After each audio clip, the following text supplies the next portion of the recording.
चलिए बात करते हैं उस एक कमाल के क्रिकेट मैच की, जो सिर्फ एक मैच ना रहकर उससे कहीं ज्यादा बहुत बड़ा कुछ बन गया।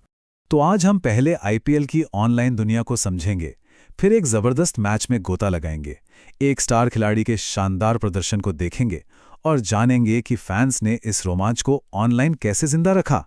और आखिर में हम ये समझेंगे कि इन सब का मतलब क्या है।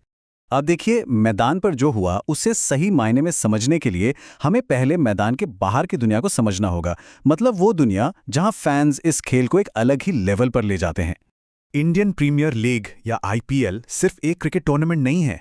एक्सपर्ट्स इसे कहते हैं एक वाइब्रेंट डिजिटल लैंडस्केप, एक ऐसी जीती जागती डिजिटल दुनिया जहां लाखों फैंस आपस में जुड़ते हैं, बहस करते हैं और जश्न मनाते हैं। और इस ऑनलाइन दुनिया की जान है हैशटैग्स। यही तो है जो हर एक फैन की आवाज को एक साथ लाकर एक जोरदार शोर में बदल देते हैं। तो अब सीधा चलते हैं उस मैच पर जो इस पूरी कहानी का सेंटरपीस है। ये मुकाबला था एमआई और केकेआर के बीच 29 मार्च 2026 को। तो हुआ ये कि केकेआर को पहले बैटिंग करने को कहा गया और भाई उन्होंने तो जैसे रनों का पहाड़ खड़ा कर दिया। अब मुंबई इंडियंस के सामने टारगेट था 221 रनों का। मतलब इसे चेज करना कोई छोटी बात नहीं थी, ये तो इतिहास बनाने जैसा था। और इसको जरा पर्सपेक्टिव में रखने के लिए एमआई का पिछला सबसे बड़ा सफल चेज था 219 का। तो सोचिए ये कितनी बड़ी, कितनी ऐतिहासिक चुनौती थी उनके सामने। और जब प्रेशर एकदम चरम पर था, तब सारी की सारी कहानी एक प्लेयर पर आटी की, द हिटमैन रोहित शर्मा। अब इस कहानी में एक और ट्विस्ट था। रोहित ने ना मैच में पहले एक बहुत जरूरी कैच छोड़ दिया था। तो सोचिए, टीम का प्रेशर तो था ही, अब पर्सनल प्रेशर भी कितना ज्यादा बढ़ गया होगा। लेकिन उन्होंने जवाब दिया अपने बल्ले से। ऐसा जवाब दिया कि सब देखते रह गए। सिर्फ 23 गेंदों में उन्होंने आईपीएल की अपनी सबसे तेज 50 ठोक दी। ये पारी इतनी जबरदस्त थी कि इसने घरेलू दर्शकों में एक नई जान फूंक दी और देखते ही देखते मैच का पूरा मोमेंटम ही पलट कर रख दिया।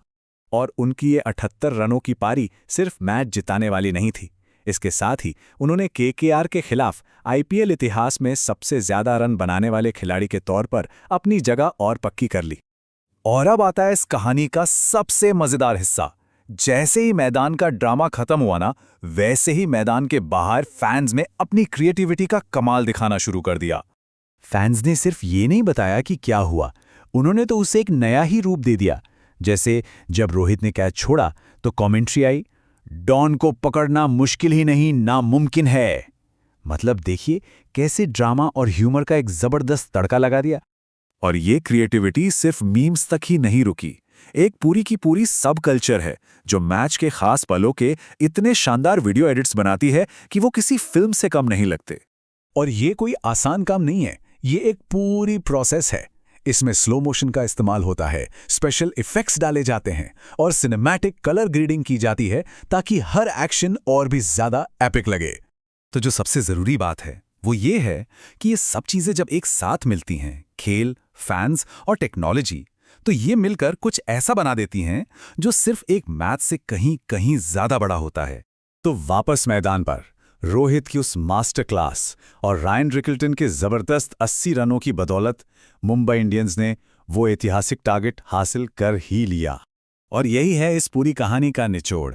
ये जीत सिर्फ पॉइंट्स टेबल पर 2 पॉइंट्स नहीं थे, नहीं, ये तो उस विशाल फैन ड्रिवन कल्चरल इवेंट के लिए फ्यूल की तरह थी जो मैच खत्म होने के बहुत बाद तक भी जिंदा रहा। तो ये हमें एक बहुत ही दिलचस्प सवाल पर लाकर छोड़ देता है। आखिर कोई खेल एक कल्चरल फिनोमेना, एक सांस्कृतिक घटना कब बन जाता है? हो सकता है एंटरटेनमेंट का भविष्य इसी सवाल के जवाब में छिपा हो।